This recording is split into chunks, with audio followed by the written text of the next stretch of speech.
Good evening and welcome to Everything Election, the second special election programme from the Leitchy62 show on the BBC.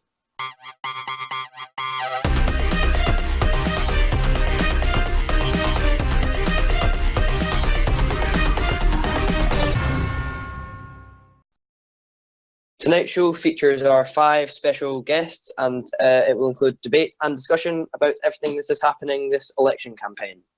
Our first guest is Dunks Levin, leader of the Classical Liberals and their candidate for Cumbria and Lancashire North. Welcome, Dunks. Hello. Our second guest is Leitchy62, the Labour candidate for Berkshire and Oxfordshire. Good evening.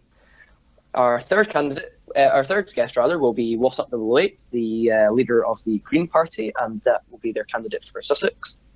Hello. Control Alt Lama, the Conservative candidate for Cornwall and Devon. Hello. Hello. And Victor HR, the leader of the Plaid Cymru Party of Wales grouping, and he is their candidate for Glamorgan and Gwent. Welcome, Victor. Good evening. Okay, so there's been a lot of campaigning in the past few days since Parliament has gone into recess, and we're here to discuss it all. First of all, we'll discuss which parties on the national front are campaigning most efficiently. So, Dunks Levin, how would you say the parties are campaigning, particularly on the national front? Who do you think has been most effective thus far? Well, it's been a huge mix across the scale. Some parties have done barely anything. Some have been out campaigning like mad. The sheer number of events the Tories have done puts them at lead if you just count numerical, not quantity, if you just count numerical, not quality, and anything like that. However, I would say that in terms of quality and stuff we've done per candidate, the Classical Liberals are doing a very good showing as well. On the other end of the scale, I've not seen much from the RSP, but we've not seen much from them all term. The one thing I have seen had their candidate announce their candidacy for a constituency which doesn't exist, so that was good, but it's been a real mix. Yeah, we've seen the kind of return of the RSP with Smoothstone 2002, who launched today in Merseyside.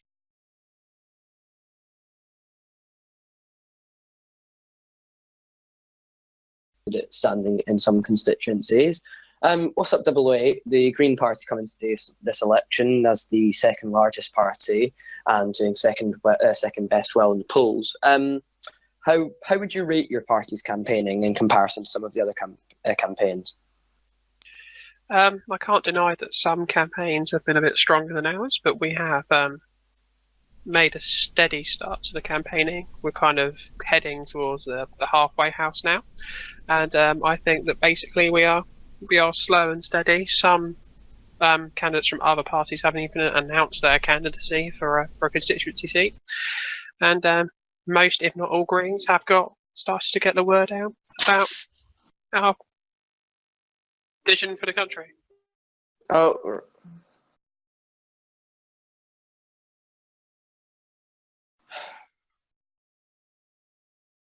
What was a bit? I was before I was bringing in Emma. Or just go again from the start. Right. Well, I'll go from Dunks' bit. I'll go from what have you got until?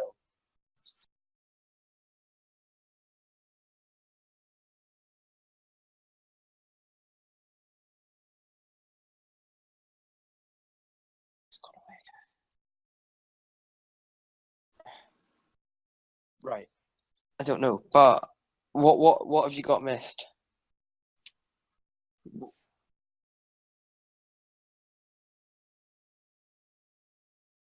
Okay. Do I need to say my bit again? Yeah, but I'll ask you. I'll introduce you. Yes, and obviously the RSP have kind of made a slight resurgence this election campaign with one of their candidates, Smoothstone 2002, launching in Merseyside today. We've got 1 or 2 constituency candidates after a fairly lacklustre period this term in the House of Commons. What's up, 008? Your party are the second largest party coming into this election, and looking at the polls, are second there regionally and in the vast majority of constituencies. How would you say your campaign has gone in comparison to some of the other parties? We've been campaigning quite hard as a party. We've got quite a lot of activity from Greens. If you look at the campaigning events around the country, you'll see that there is a Green to be seen, so to speak. Basically, we haven't quite met the amount of campaigns that the Conservative and Unionist Party have, but they're stronger on numbers of candidates, and they've got some pretty hard hitters there in good seats. So, but we are doing our best. We're going strong and stable, and we're just going to continue to fight every constituency and push those that aren't actually pulling their weight in their constituency to do better. But I'm positive we're approaching the halfway house, so to speak, of the election. Yeah, we are indeed. So will the Green Party across the UK, are they fielding 50 first past the post candidates?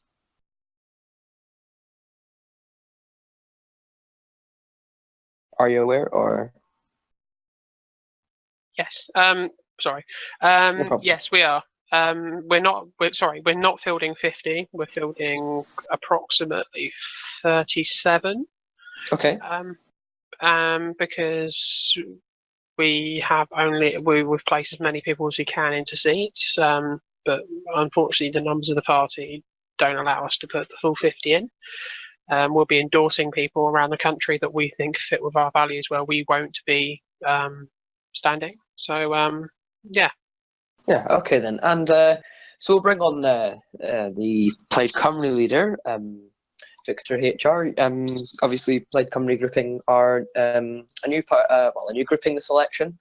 How do you think your campaign's gone thus far? How many candidates will you be fielding this election?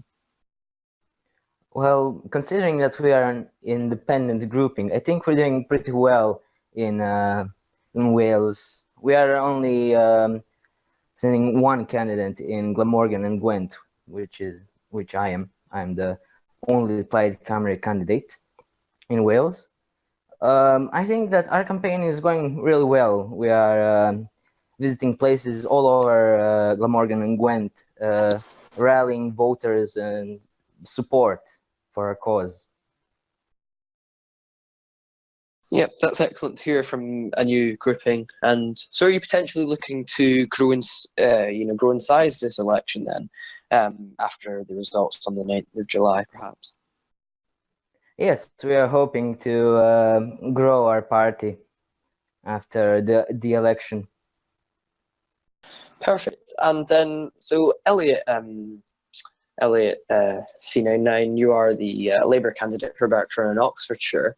We just heard What's Up 008 speak about the Greens endorsing other candidates, progressive candidates in other parts of the country where there's approximately 37 candidates aren't standing. Will the Labour Party be looking to work alongside the Greens in terms of endorsements? Well, the Labour Party is a national party, so it'll be looking to field as many candidates as possible. And though we would appreciate the Green Party to endorse as many of our candidates as possible, I don't think the Labour Party is looking to endorse alternative candidates at this current time, and we expect voters to make their own mind up. And but we also do expect that there will be a Labour candidate in every seat. So a Labour candidate in every seat, that's very interesting, considering the size of Labour going into this election. Obviously, not the two largest parties, Conservative or Green Party, managing to field 50 candidates. That's certainly interesting. So What's Up 008, I'll just come back to you before we go to Control Alt Llama. Will you, in the other 13 or so seats where you're not running, who will you be endorsing? Will it be the Lib Dems? Will it be Labour? Or will it be a mixture of a few parties? Discussions are ongoing with this, so it's too early to comment, but you will find out by the endorsement deadline. Okay, no problem then. And we'll bring in Control Alt Llama then. You're the Conservative candidate for Cornwall and Devon. The Conservatives have probably been the most active on the campaign trail, probably not unexpected. But how do you think the Conservative campaign is going overall? Is it positive, or how would you describe it? Well, I think we're off to a very good and very active start. We're fielding a full 50 candidates, and We've started off with a lot of activity, and I hope to see this activity continue throughout the campaign. And we're going to drown our opponents in the sheer number of volunteers and activists we have. Yep, and talking about the volunteers and activists on the ground, then we've seen quite a lot of. We talked about this last episode, unique campaigning this election, with regards to party political broadcasts and the like. How will the Conservatives be utilising these different ways of campaigning this election, Control Alt Llama? Well, we've already put out a couple of candidate-specific broadcasts. I hope to see more of those, and I'd expect a lot of media use by our party, particularly short-form videos. They seem to be very effective. Yeah, indeed. And so then let's discuss some of the perhaps battleground constituencies, or constituencies where we have a lot of active or high-profile candidates running this election. Obviously, the campaign constituency-wise and nationally has been ongoing for about 5 days or so. So we've been able to establish from those who have launched their campaigns which of these constituencies will be battlegrounds, so to say. Dunks 11, what would you say is the number one battleground constituency this election? It's really too hard to tell, I'd say. There's a lot of constituencies where there are some really active people standing. Southwest London is one where you've got Eurojack standing against Dominion of Canada, and that'll be an interesting fight, Tory Classical Liberal Marginal. Another one is Cumbria and Lancashire North, where I'm standing against Few Buffalo, and that'll be a very interesting Tory Classical Liberal Marginal again. But also across the country, there's a hell of a lot of really interesting constituencies, and we don't have polling data for them all yet, so it's hard to tell how close a lot of them are. Yep, and perhaps not having the polling data with the candidates and the like at the moment makes it more difficult to judge where the candidates are standing. For example, if we take the Lothian and Fife constituency in Scotland, we've got 5 very active campaigners. I think 3 of the 5 are all MSPs, which leads to a very active campaign. But we could turn around in the next few days and see polling which suggests one candidate way out in front and those candidates being wasted. Control Alt Llama, what do you think about parties placing candidates, for example, in Lothian and Fife, when we haven't seen any polling data for them? Do you think that candidates should always stand in one constituency, or do you think that how well your party polls in a particular constituency should play a more major part? Well, I think candidates should have some choice in where they want to stand. And of course, if certain candidates want to stand in some seats more than others, but parties do have to have a bit of control about where they stand candidates, because some high-profile names may need to be in more safer seats. As for standing in seats that have very little or no data currently, you just have to take a chance, see how it's going to go, and hope your campaigning and your activity can carry over the line, as well as your excellent party manifesto. Absolutely. And Victor HR, your party is obviously new to this, don't necessarily have a base to start with. You're standing in the Glamorgan and Gwent constituency. Who are the key opposition in that constituency? I know that there's Conservative candidate there. How difficult is it for a smaller party like yourselves to grow from less of a base? Well, seeing that we are still an independent grouping, it is very hard to grow a base, especially in a constituency like Glamorgan and Gwent, where virtually 4 parties are within a 10% distance from each other. Currently, what we have seen from the Highland polling, the Greens are number 1 there, but I believe Labour is like 4% away from them, and then the Liberal Democrats are then 2% away from Labour, and then there are the Conservatives, and then there are we. Indeed, yeah. And so, Elliot C99, Labour, as you've interestingly said, are going to be running 50 first past the post candidates. What will be what will be the key battleground targets for your party, would you say? So we're looking at my former seat of where it's now being separated into just Merseyside as one of them. We thought initially that we'd be looking at Cornwall and Devon, but the polls now show that I think is it a Tory classical liberal, Tory lib marginal, Tory Liberal Democrat. Tory Liberal Democrat, cheers. So that's a marginal, but we're also looking at possibly Lancashire South, Cumbria, Lancashire North, Derbyshire, Nottinghamshire, but not particularly too fussed with. We're not expected to get a lot of constituency seats this election because of our result last election. But we feel we can actually poll quite strongly nationally and do surprisingly well. And I think it would be close, if not virtually the same polling numbers as the Greens.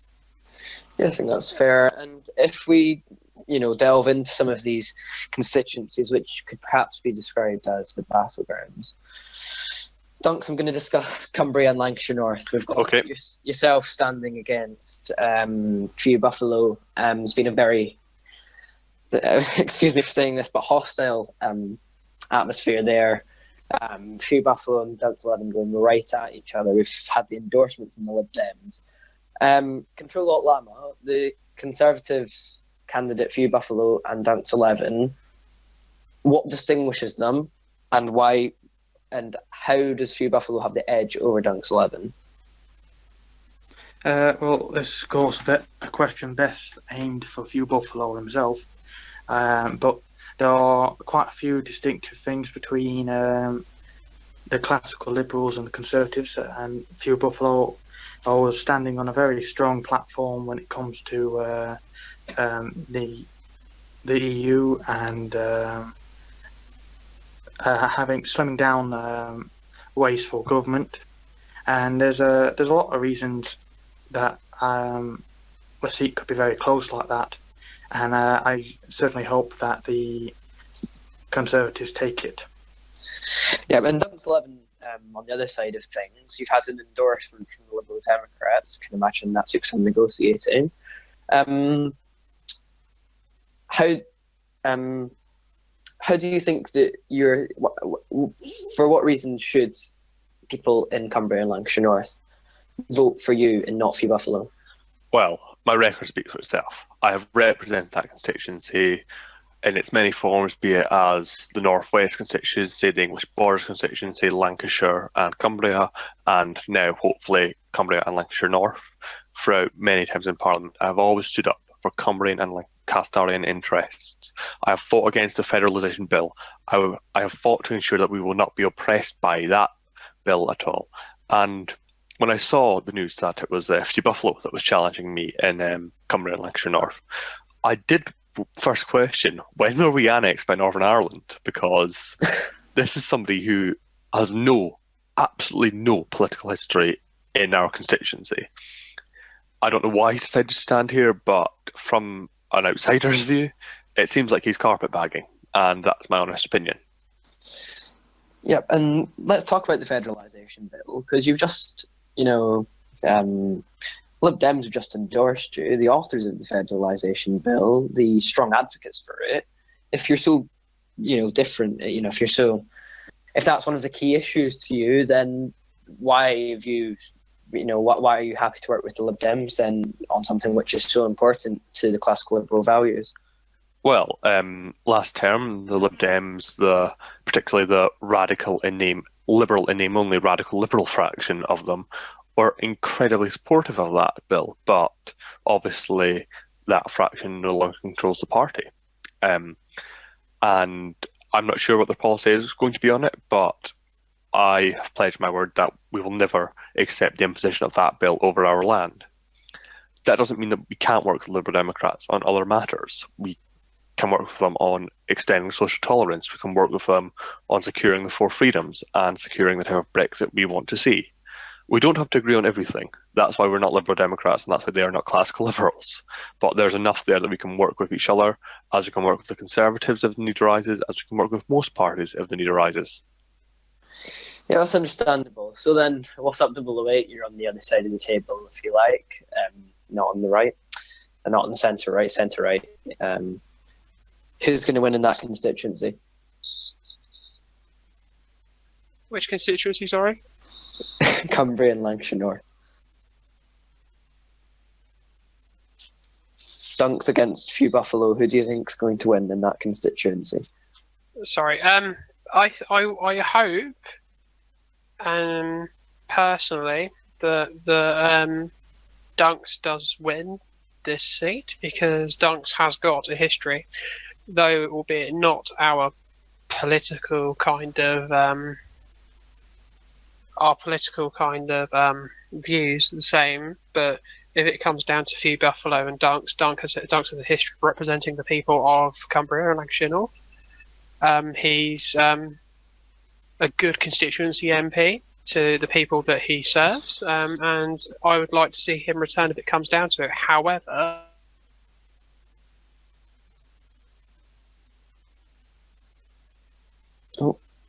there is a Green Party MP candidate standing, and I would rather see them win the seat, of course, because they will put forward the Green case for a Green Britain that works for everybody. Okay, then. Let's look at another constituency then. Let's look at. I was going to look at South West London, but we've just discussed classical Liberals against Conservatives.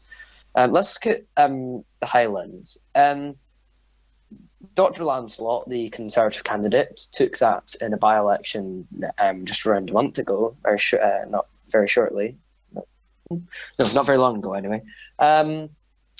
And he was quite far in front. Now, we've had the leader of the Radical Party, Zoto888, campaign fairly furiously in that constituency, with Lancelot being slightly more quiet. In this kind of two-horse race, unless there's more candidates which haven't been thus active thus far, Control Alt Llama, how much of a threat does Zoto888 pose to Lancelot holding on to his seat? Well, as the Radicals are a new party, I'd say they aren't the major threat that some people have been making them out to be, but that's not to underestimate them. I think they're certainly going to bring up some unique policies that some voters might prefer, but I think in the end,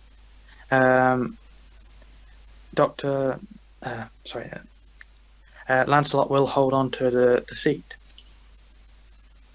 Okay. And let's look just finally at another constituency, which I would say has had the most, has 5 very active candidates. We've got Lothian and Fife. We've got a Labour candidate in Please Don't Yell. We have the leader of the Scottish Liberal Democrats, El Chapdato, the leader of the Scottish Conservatives, Leitchy62. We've also got a communist, Blackwelly or something along those lines, and daring philosopher, the Green MSP, all running in that constituency. We've got an absolute toss-up there. Elliot C99. Who's going to come out on top, do you think? Well, you'll be unsurprised to say I'm going to say Please Don't Yell. He'll be a fantastic candidate for an MP for Lothian 5. Okay, and why do you think, I mean, obviously you're a Labour candidate yourself, but when you have another 4 candidates who are very active like that, how do you gain the edge? I think it's about pushing a message that resonates with voters in your constituency.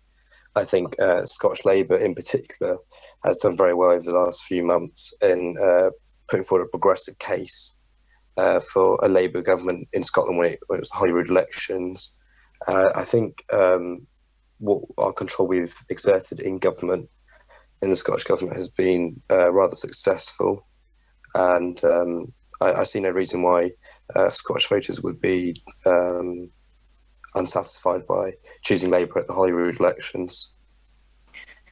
Yeah, and Control Alt Llama, 5-way toss-up in a constituency like that. How important are endorsements in places like that? You know, to see off, for example, you've got Lib Dems, Labour, Greens, they work together in the Scottish Parliament. Why don't they just combine together to have one candidate to see off the Conservative candidate there? Well, I don't think they've been working together very well in the Scottish Parliament. And so I don't see them agreeing enough to put up a single candidate there. And you have to remember with endorsements from the right people can be positive, but an endorsement could have a negative effect if it deters your own voter base for turning out for you. Yeah, I think that's fair. And Victor HR, in constituencies where you have Lib Dems, Labour, Conservatives, Greens, all standing with active candidates, it's really difficult for the smaller parties. How do the smaller parties make a bit of leeway and, you know, beat the slightly larger parties? What unique techniques do you have which can see off these larger parties with much larger voting bases? Well, it's all up to the voters. If you want to make it as a small party, you really have to get out there and talk to your constituents or people who you want to be, or people who will elect you as an MP. You really have to get out there, listen to their problems, campaign, offer them something different, fresh faces, I would say. That's what I have been doing in my constituency, and that's what I'm planning to do. So you think about, you know, the spreading a different message type thing. What new message are Plaid Cymru bringing in Wales, would you say? Well, I think it's that we are a Welsh party. All other parties that are standing in Glamorgan and Gwent are London-based parties who haven't really listened to the Welsh voice during this term. Like the current Tory government really hasn't done anything in Wales during its term, and that's what we're offering to Wales. We're offering a change of power, a better representation in Westminster. Yeah, and Control Alt Llama, how would you respond to those accusations that you haven't necessarily helped out Wales enough? How do the larger Westminster parties help some more devolved, some of the other nations other than England, which don't have devolved legislatures? So, Wales. How do the larger Westminster parties help Wales until they have their own parliament? Well, the larger Westminster parties just have to tackle important issues, first of all, like the budget. Conservative budget has helped a lot of people in Wales by lowering their taxes, giving them a VAT rebate, increasing infrastructure funding, increasing funding to devolved parliaments. So there's been a lot of ways we have helped the Welsh people. Unfortunately, Wales isn't an area we've done particularly well in electorally. So you have to consider that there isn't much we can do on the ground when people aren't willing to talk to you. As for devolved assemblies, generally we are opposed to them because it just creates another level of wasteful government, and it creates distraction where people can blame things on Westminster that should be handled at local level, or Westminster can try and pass the buck to a more local level rather than actually just dealing with the problems. Yeah. Okay then, so we've had a bit of a discussion about battleground constituencies. So let's move on to polling. We had the first polls a few nights ago.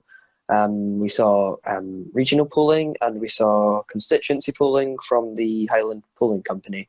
It was from a select few constituencies, meaning that some candidates are going completely, into the darkness almost as to where they're standing in the constituency. Probably going to get more polls in the next few days. After this national campaigning and constituency campaigning for a few days, what are the polls going to look like next 11?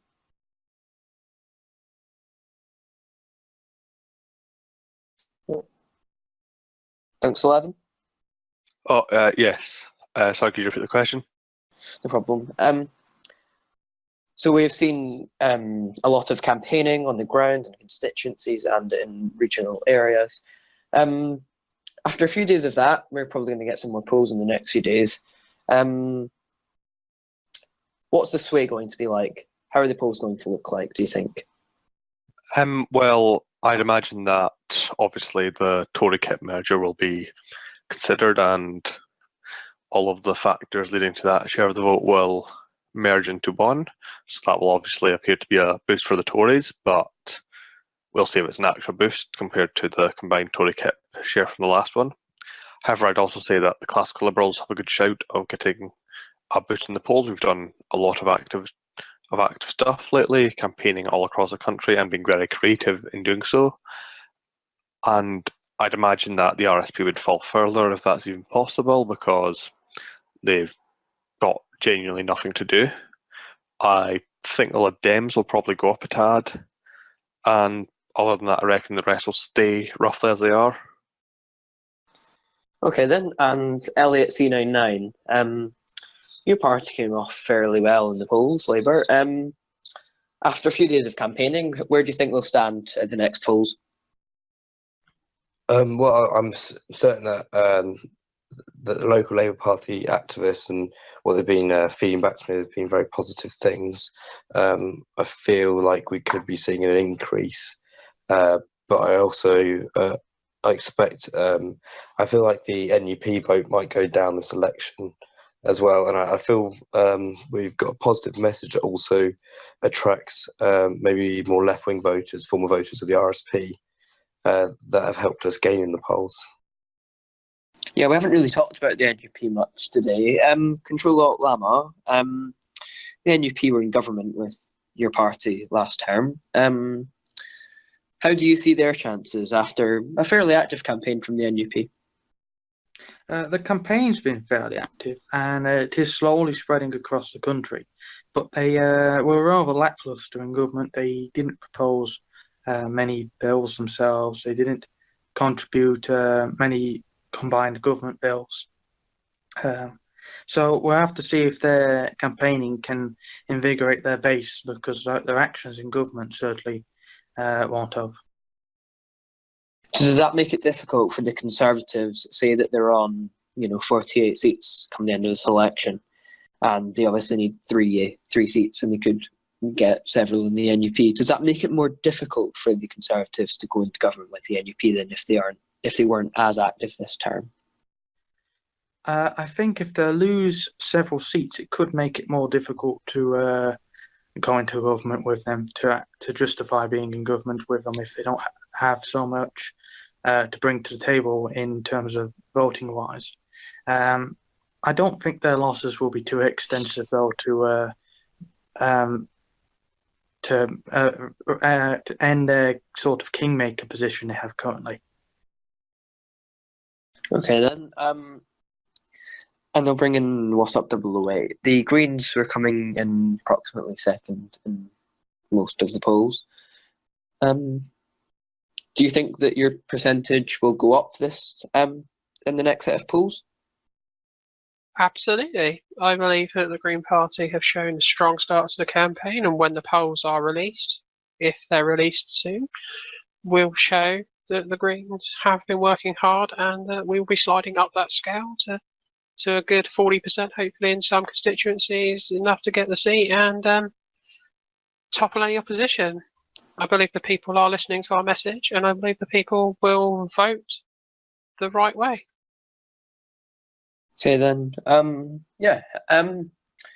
Okay then, let's discuss a final few things before we go on to our predictions. the Transport Party were fairly active towards the later end of last term. They submitted a few bills, however, they were heavily critiqued by members from across the House. We've seen very little campaigning from them. Dunks11, are the Transport Party dead? Yes, I don't think there's any doubt about that. They were a meme party to start with. They have done very little of value, and all I can say is good riddance. The Transport Party denied that they were a meme party from the very start. However, Yes, yeah. They wanted to have the SAS go round shops and check if they were using British summertime or not. That's a meme. They wrote a bill which included a clause saying it will be an offence to drive your Nissan Micra at 77 miles per hour down the dual carriageway because you've just passed your test and you want all the juices to flow through it, or something ridiculous like that. That is a meme. The Transport Party, despite their objections, were a meme party. Yeah, that probably raises a wider question of meme parties in general. Let's go to Elliot C99, and then we'll bring in Victor HR. Will a meme party ever win a seat at a general election? Well, the Lib Dems have won seats before, but no, I don't think we should be talking about the Transport Party, even the Radical Party. I mean, calling them a party, it's a one-man band. But I think we should be actually concentrating on some real issues. I mean, even the Prime Minister made a speech to Manchester Central announcing he did a massive speech and just announced one policy. I mean, come on, it's like all this stuff for the Tories, there's no actual substance to it. And I think we should be debating kind of the issues. So the fact that should high-speed rail being well, that's what Labour wants, whereas the Conservatives are only just supporting it to like Darlington, Newcastle area. Yeah, and that's another thing just discuss quickly about the polling. Victor HR, there will obviously constituency debates and the MBBC Scottish leaders debates and things. How much will they sway the voters compared to usual campaigning? Well, I think debates really influence the outcome because when you're out there on stage and you're being asked questions, you don't really have that much time to think about what you're saying. So it's a really good way to get the truth out from the candidates, to see what they really plan to do if they get elected. And I think it really swings the election. Okay, then that's an interesting position to hold, probably, in terms of them heavily swinging the election. What's up, 008? You regularly feature in debates, etc., particularly those hosted by the MBBC. How important are debates to the performance of the larger parties, such as the Greens, the Conservatives, Labour, for example? Wow, the debates can catch people off guard. People do say some naughty, silly things at times. However, some people come to the debates with pre-scripted answers on different topics, and it's clear from what they say that it's rhetoric from what they produced beforehand. So, but some people do speak improv, so to speak, and you do get some slip ups, some truthful answers. It's a good way for the different policy platforms to kind of show themselves to the public, to show themselves what they are, and to see the opposition side of those policy platforms and what the alternatives are. It kind of opens the public's eyes to a discussion that I feel people should be having, and the Green Party feels that people should be having anyway. Should be having anyway in their local area, because of course grassroots politics is very important, and having political discussion is very important. It's very important to become engaged with the political process. It's very important to discuss the issues of the day, and it's very important to have an opinion, because of course if you don't have an opinion, you wouldn't know what you're voting for when it comes to election day. And our job as politicians now is, with all the media, with the debates and everything else, to actually give the public enough information to make an informed decision. And I think the debates play a very vital role in that. Yeah, indeed. And just before we go to final predictions, I know I've said that, but we kind of got slightly digressed with the debate discussion. The Communists, they appear to be running 5 candidates in total. Control-Alt-Lama, will they win a single seat? Sorry, could you repeat the question? No problem. So the Communists appear to be running 5 candidates. Will they win a seat? I think they could potentially win one of the previous RSP seats. They've certainly been doing a lot of poster campaigning, which could well sway some people from the now pretty much collapsed RSP to them. Yeah, okay. And Elliot, C99, Communists running 5 candidates. Will they win a seat, do you think? I think they would have to consider themselves quite a successful campaign if they win one. They only started a few weeks ago. They have a relatively small membership. I don't think they'll have the kind of the power that other parties, more established parties, have to win seats. I don't think radical socialist party voters were necessarily communist. I think they were more left-wing, progressive people who feel disenfranchised from the system, and I think they'll be returning to parties like Labour instead of moving further out left. Okay then, so let's go on to our final prediction part of the show. So last episode we discussed who'd be Prime Minister. We're going to go a step further now, and we're going to discuss who's going to be government. So, Victor HR, who do you think will be the party or parties in government next term? Well, I think even though the Greens did a very good campaign, I think the polls clearly show that the Conservatives are going to stay in power, which is disappointing, but that's what the voters want. At least we'll see what the voters want. So could we see an outright Conservative majority then, do you think? I think that if they play their cards right, we could see a majority government from the Conservatives. That's interesting. Control-Alt-Lama, Conservative on the show. Majority government? Potentially. I think one-party Conservative government is certainly on the cards. I'm not sure if we will become the first majority government in a very, very long while. But it's certainly possible to be a one-party, for us to be a one-party government looking at current polling. What's up, 008? Realistically, who do you think will be the government? Well, the obvious answer there for me would be the Greens. I think if we actually try our hardest and put everything into our campaign, I think personally we could actually form a government.